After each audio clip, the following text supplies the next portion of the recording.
र आउँदो नानीहरूले पनि त्यो सिकेर पढोस् है, राम्रो गरोस् है, राम्रो कुरा राम्रो बाटोमा लागोस्। हाम्रो नेपाली जति पनि गोर्खालीहरू छौँ अलिकति यङ स्टार भएपछि बाटो यसरी ठिकिँदै जान्छौँ, यताउता बहानामा केही मार्ने गर्छौँ र हाम्रो उन्नतिलाई बिर्सेर इन्जोय गर्ने गर्छौँ। जब इन्जोय गर्ने गर्छौँ र समय बितेको थाहा पाउँदैन, त्यही कारण चाहिँ हामीले समय हुँदा नै आफूले इन्जोयमेन्ट पनि गर्नुपर्छ, तर साथसाथमा हामीले आफ्नो डेभलपमेन्ट, इम्प्रुभमेन्ट, परिवारको कसरी परिवारलाई बाँधेर राख्नुपर्ने र उन्नति कसरी गर्नुपर्ने भन्ने पनि एउटा विचार राख्नुपर्छ है। धेरै धन्यवाद। र तपाईँको आफ्नो परिवारको बारेमा पनि यसरी बुजुर्ग कोही छ भने, जानकारी राख्ने कोही छ भने उनकोबाट केही सुनेर भिडियो बनाएर राख्नुहोस्, तपाईँको परिवारलाई आउने जुन जेनेरेसन छ काम आउँछ त्यति। ल दाजु, हामी दाजुभाइ आज भेटेको छौँ है, र हामीले हाम्रो पुर्खाको बारेमा धेरै मैले खोज्ने प्रयास गरेँ, तर मलाई त्यति साह्रो थाहा भएन। र सबैभन्दा तपाईँले नै यस्तो विषयमा खोजी गरेको पहिला चाल पाएको छु। त्यसैले आज म तपाईँसँग अब हाम्रो जीवन होइन कतिसम्म बस्छ र हाम्रो आउने पिँढीले पनि यो जानोस् भनेर चाहिँ हाम्रो बाजेको विषयमा, बाजेदेखिको आजसम्मको परिवारको विषयमा केही तपाईँलाई के चाहिँ कहानी थाहा छ, हाम्रो बाजेहरू कहाँको हुनुहुन्छ, कुन चाहिँ जग्गाको र कहाँ कहिले यहाँनिर आउनु भएको, त्यस विषयमा भनिदिनुहोस् न, ताकि हाम्रो आउने जेनेरेसनले पनि जान्न सकोस्। अनि भाइ यो सबभन्दा पहिला हाम्रो पुर्खौली मैले खोजेकोमा चाहिँ चैनपुर भोजपुरपट्टिबाट आएर चाहिँ नेपालको मङ्गलबारे छेउमा, हजुर मङ्गलबारे छेउ जुन चाहिँ पशुपट्टिबाट पनि जानु सकिन्छ, माने भन्ज्याङबाट पनि जानु सकिन्छ। त्यहाँनिर आएर चाहिँ बाजे बराजुहरू चाहिँ त्यहाँ बसेको रहेछ। कुन चाहिँ जग्गामा? यो जग्गाको नाम चाहिँ भन्छ माईमा। र त्यो जग्गामा चाहिँ अहिले पनि जानुभयो भने, गयौँ भने हामी पुर्खौली सन्तान हामीले प्रशस्त मात्रामा भेट्न सक्छौँ, जसको नाम चाहिँ कर्सेङ्गे राई। उहाँकै नाममा चाहिँ डाँडाको नामै कर्सेङ्गे डाँडा। ल अब बिचमा हामी है हाम्रो परिचय पनि दिउँ। नमस्कार, मेरो नाम चाहिँ धीरेन राई हो। म प्लुङदुङ बस्तीमा बस्छु, सुकिया पोखरी डिस्ट्रिक्ट दार्जिलिङ। अनि उहाँ हुनुहुन्छ मेरो काकाको छोरा किशोर राई, जो चाहिँ सुकियामा बस्नुहुन्छ। अनि हाम्रो अरू पनि परिवारहरू सुकियातिर हुनुहुन्छ र त्यसरी नै अरूले पनि यो कुरा चाहिँ जानोस् भनेर उहाँलाई यसरी सोध्न आज म आएको। र तपाईँहरूले पनि आफ्नो पुर्खाको बारेमा यसरी भिडियो बनाएर राख्नुभयो भने आउने भावी पिँढीलाई धेरै काम आउने अवश्य हुनेछ। र अगाडि चाहिँ के भन्नुहोस् न त। अब त्यसपछि मैले खोज्दै लाँदा बराजुको नाम चाहिँ कसैले बताउनु सकेन। र बाजेको नाम चाहिँ मैले खोजेर पनि निकालेँ, जङ्गबहादुर राई। र जङ्गबहादुर राईको छोरा चाहिँ 6 भाइ छोरै छोरा। जेठा राई, हर्कध्वज राई, माइला हर्कमान राई, साइला बाबुको नाम चाहिँ मलाई याद भएन। हस्तबहादुर राई, मेरो बाबुको नाम हस्तबहादुर। अनि काइलाको नाम हर्कबहादुर राई। काइला तपाईँको बाबुको नाम हर्कबहादुर राई, काइला। त्यसपछि अन्तरे बाबु हुनुहुन्थ्यो भयजित राई। उनीहरू त विराटनगरमा गएको नि। उहाँ चाहिँ भाइलाई जितेर अब चाहिँ छोरा नजन्मोस् भनेर छोरा भयो यो साह्रै यो फ्यामिलीमा भनेर चाहिँ भयजित भाइहरूलाई चाहिँ अब जितोस् भनेर चाहिँ भयजित राई। त्यो पछि फेरि अर्को जुन चाहिँ उस जन्मियो, त्यस बेला चाहिँ हाम्रो बाजे खस्नुभयो। उहाँ पेटमा हुँदा चाहिँ बाजे खसेकोले गर्दा उहाँ गर्भमै उसबाट गर्भे कान्छा नाम राख्यो। कान्छा राई भयो। र उहाँहरू चाहिँ मेरो बाजे चाहिँ खास गरी के हेरेर सुकिया आयो भन्दा अब यसलाई अलिकति टच सुकियाको पनि दिनु पर्यो, जुन ब्रिटिसकालीन उसमा 1800 कुरा हो। 1800 कुरा हो। अब त्यति बेलाको कुरोमा उहाँ चाहिँ गाई बाख्राहरू चराउने, गाई गोरु गाडीहरू चराउने भएकोले गर्दाखेरि राम्रो जग्गा हेर्दाखेरि अनि नेपालको छेउमा नजिकमा बसेको व्यापार वाणिज्य चल्नु सक्छ भनेर चाहिँ आएर सुकिया पोखरीमा बसेको। त्यस बेला सुकिया पोखरीको नाम चाहिँ हजुर पाल बजार थियो। पाल बजार 1800 तिर पाल बजार नाम थियो। अनि यो चाहिँ एउटा तीर्थ स्थान थियो। अच्छा सुकिया पोखरी चाहिँ तीर्थ स्थान भएकोले गर्दा यहाँ चाहिँ एउटा पोखरी थियो। अच्छा पोखरी पनि थियो। एउटा के हो दन्ते कथा त्यो पोखरी थियो। अहिले कतिले चाहिँ भनाइमा चाहिँ त्यो पोखरी सुकेर चाहिँ अहिले यसको नाम सुके पोखरी राखियो। अच्छा सुके पोखरी पोखरी सुकेको पोखरी सुकेको पोखरी। अब यसमा चाहिँ के भने यो चाहिँ ठुलो पोखरी भएकोले गर्दा यहाँ नाउहरू ख्याएर नेपाल तरिन्थ्यो। अनि त्यो नाउ ख्याउने जति चाहिँ गएर माझीधुरामा बस्यो। ओहो माझीधुरा त्यही कारण माझीधुरा। र त्यो बेलामा यहाँको तीर्थ स्थान चाहिँ जोर पोखरी र हाम्रो पुर्खौली यसरी आयो। यसरी आउँदै गर्दाखेरि जेठा बाजेको 2 छोरा भयो। 2 छोरा।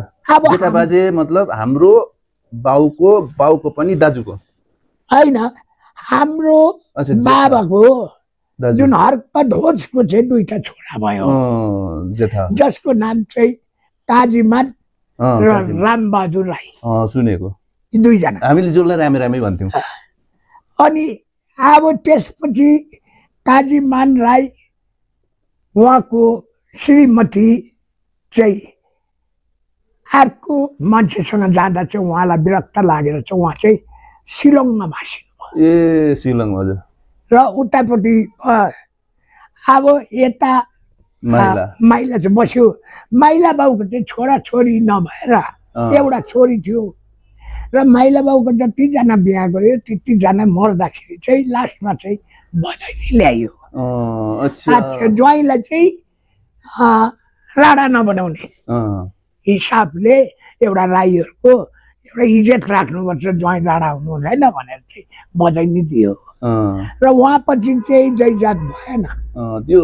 अन्त हाम्रो एकजना जसु दिदी हुनुहुन्थ्यो र उहाँ चाहिँ पहिलापट्टिको बुढीको छोरी हो। अनि यसरी ऊ चाहिँ माइला बाउपट्टिको छोरी हो।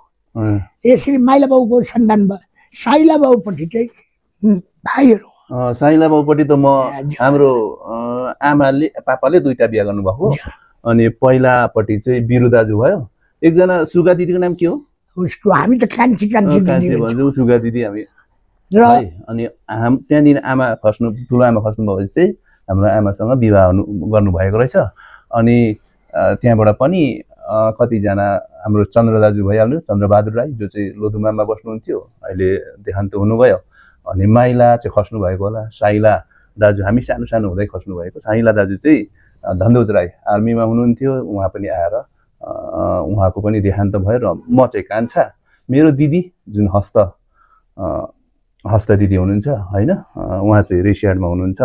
हामी चाहिँ अब यति 3 भाइ र एकजना छोरी। अनि फेरि त्यहाँदेखि आयो कान्छाको चाहिँ होइन, त्यहाँबाट अन्तरे बाउको चाहिँ जेठा छोराको नाम कुमार विराटनगरमा। अनि कुमारले चाहिँ बङ्गाली बिहा गरे। ऊ ओसी थियो, प्रहरी डिपार्टको ओसी। र तिनी त्यतिकै माथेर नै बुढाबुढी छुट्यो, उनीहरू घरबार बसेन। त्यो पछि माइलाको नाम हो अशोक राई। उहाँ चाहिँ अहिले पनि जीवित हुनुहुन्छ विराटनगर भट्टीधुरामा छ। उहाँ भन्नु नै हो भने विराटनगरको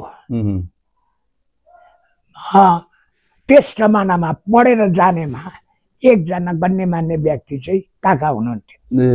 त्यति बेला चाहिँ इन्टरमिडिएट पास गरेर गएर चाहिँ उहाँनिर विराटनगरमा जुट मिल कम्पनी, रघुपति जुट मिल कम्पनीको सुपरभाइजर भएर बस्नुभएको। र त्यसले गर्दा उहाँको वहाँनिर पुरै प्रपर्टीहरू भएर छोराहरू साह्रै बिग्रियो।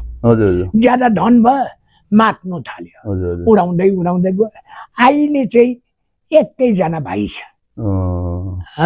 अनि त्योभन्दा सानो भाइ उसको नाम के थियो त्यो पनि खस्यो र एउटा छोरी छ जुन चाहिँ छोरीको नाम मैया काकाको 2टा बिहा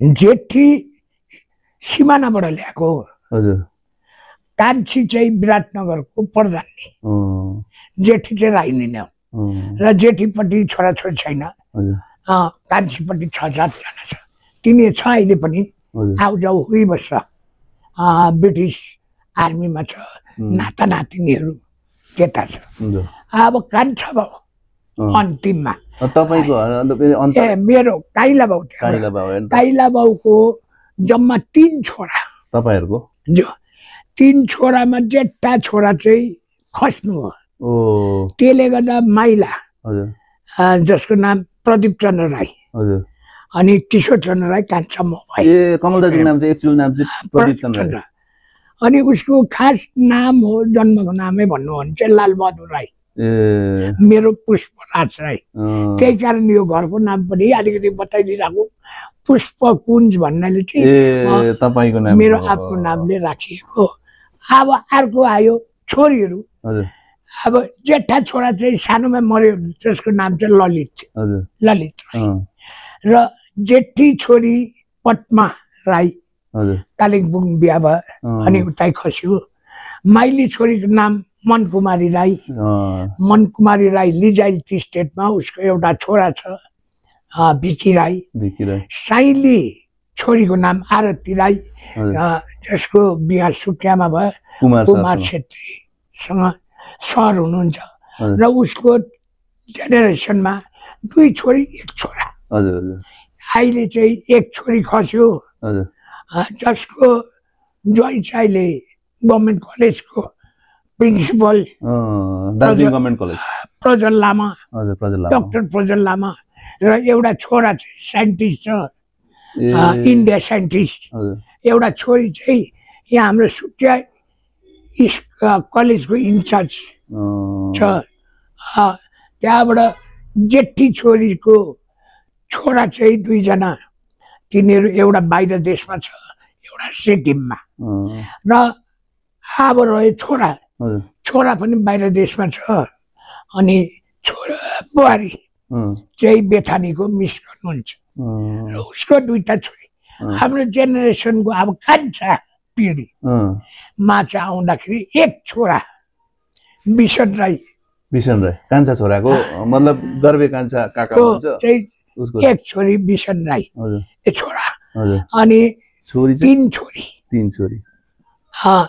जेठी खस्यो माइली पनि माइली खस्यो 4 छोरी माइली खस्यो साइली छ कान्छी छ अब यिनीहरू पोखरेबुङ रोड रहेछ र त्यो एरिया चाहिँ जुन चाहिँ घर छ त्यो घरमा चाहिँ मुनिपट्टि चाहिँ गोरु पालिन्थ्यो त्यो जमानामा चाहिँ गोरु चाहिँ भयङ्कर धनीको हाम्रो पापाको पनि एउटा गोरु गाडी र त्यही अहिलेको गाडीको मालिक चाहिँ गोरु गाडी त्यो जमानाको ट्रकको मालिक गाडी त्यो चाहिँ ट्रकको काम गर्ने र मेरै बाउ पनि त्यो जमानामा ब्रिटिसकालीनमा मङ्गजुङ टी स्टेटको मालको सप्लायर चाहिँ मेरो बाउ हुनुहुन्थ्यो हर्कबहादुर राई र यसरी गुजारा गर्दै आएको हाम्रो राइट एनेस्टी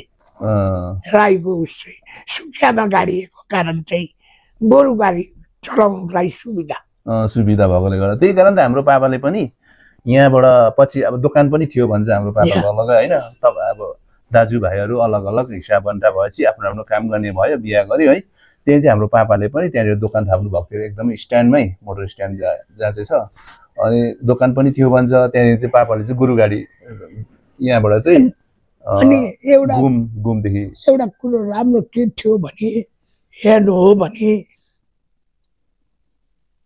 यो राई जुन बान्तवा राई पक्का डटेर बसेको सुकियामा सिधा मान्छेहरू एकदमै सोझो प्रवृत्ति भएकोले गर्दा मात्रै यिनीहरू उस नभएको तर बुद्धि र उसले गर्दा यिनीहरू व्यापारी वर्ग